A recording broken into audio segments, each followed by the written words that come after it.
YouTube, this is Eeveelutions here, and today I want to start off sharing this new Sharpie tie that I did of all of the Eeveelutions. Yeah, you can see, got all of those little cuties over here. This tie is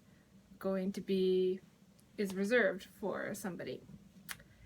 Now, I wanted to use this video to talk more about how life experience serves as an artist's inspiration. Now, the more diverse your life experience is, the more different kinds of people that you are able to relate to. So, for example, right now I am a 20-ish year old woman, so I can relate to other women who are in their 20s. If I were to be married, I'd be able to relate to other people who are married. If I had children, I'd be able to relate to other mothers worldwide.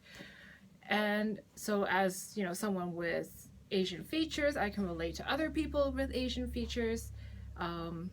If I was queer, to some extent I am, then I can relate to other queer people.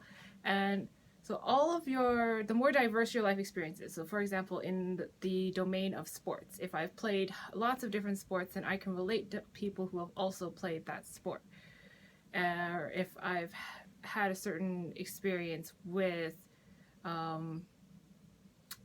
health, so maybe I know someone in my family who has had cancer or heart disease or diabetes or whatever it is, then I can relate to other families who also have people that are struggling to recover from such illnesses. So yeah, and so that's just being open to what there is in the world. One of the toughest things I had to do was to come up with a villain for my story. And initially, when I started Unspoken, I was 14, and I had a really hard time stepping into the shoes of somebody that I morally disagreed with.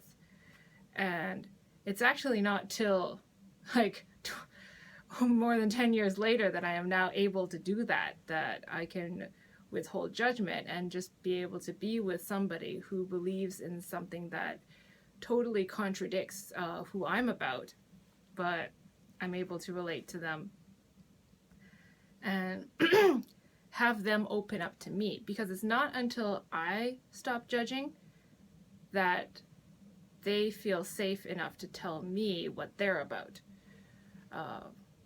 So that's how that works. Was there some? Oh yes. So other things that I was asked 2 weeks ago that I'm going to answer in today's video is what are my future projects. So like this tie I showed you in the very beginning. I plan to make more of these to sell at OdaFest. I'll probably work on about one a week. I have a whole list of ideas that I want to make. So this is the Eevee one. I had a Gengar evolution tie. Also want to do Dratini, Dragonair, and Dragonite, and then, you know, the starters like Charmander, Charmeleon, Charizard, Mega Charizard, and I also want to do the Squirtle squad. Besides like the Squirtle evolution, I love the Squirtle squad growing up in like that first generation of Pokemon, very first Pokemon anime. Yeah, and so Bulbasaur and a couple of other favorites, legendary Pokemons like Mew and Mewtwo, Moltres, Articuno. So yeah, I have a whole list of ideas for Sharpie ties that I want to design, in addition to the finishing Eros and Psyche Volume 1, and we're also working on Volume 2, and a handful of commissions as well, so I'm pretty busy.